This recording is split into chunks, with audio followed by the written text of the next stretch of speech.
আসসালামু আলাইকুম। Cooking blog by নুরি চ্যানেলে স্বাগতম। আজকে আমরা রান্না করব পাতাকপির সবচেয়ে মজাদার রেসিপি। সেজন্য প্রথমেই কড়াইতে দিয়ে দিলাম তেল, পেঁয়াজ দিয়ে কিছুক্ষণ ভেজে নিব।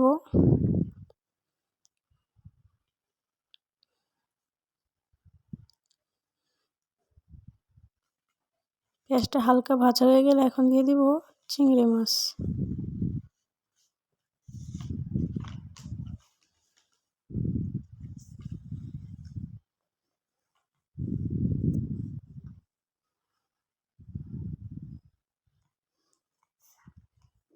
চিংড়ি মাছটা দিয়ে ভালো করে নেড়ে চেড়ে ভেজে নিব কিছুক্ষণ।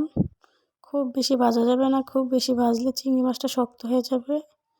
অল্প করে ভেজেই দিয়ে দিলাম কাঁচামরিচ 3টা।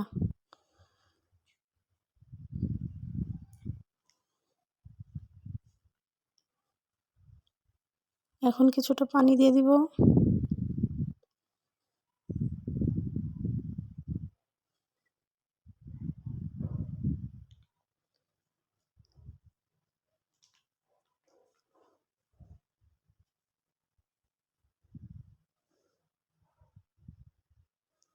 লবণ দিয়ে দিলাম 1.5 টেবিল চামচ, 1/2 টেবিল চামচ হলুদ গুঁড়া, 1/2 টেবিল চামচ মরিচ গুঁড়া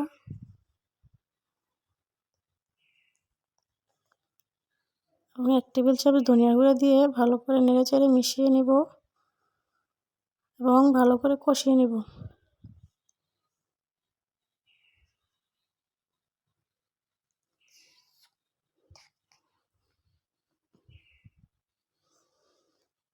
মশলাটা ভালো করে কষানো হয়ে গেছে। এখন দিয়ে দিব ভাপিয়ে রাখা পাতাকপি।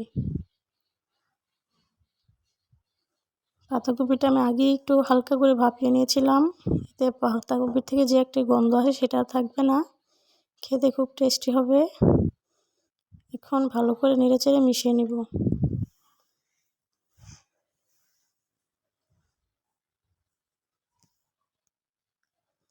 ভালো করে নেড়েচেড়ে মিশিয়ে ঢেকে দিয়ে রান্না করব একদম পানিটা শুকানো পর্যন্ত।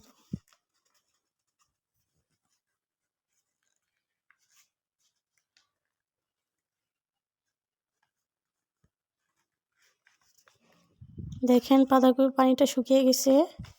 এখন অল্প আছে ভালো করে নেড়ে চেড়ে ভাজা ভাজা করে নিতে হবে। এই যে রান্নাটা কমপ্লিট। এরকম মজার মজার রান্নার রেসিপি পেতে চ্যানেলটা অবশ্যই সাবস্ক্রাইব করবেন এবং লাইক কমেন্ট শেয়ার করে পাশে থাকবেন। আল্লাহ হাফেজ।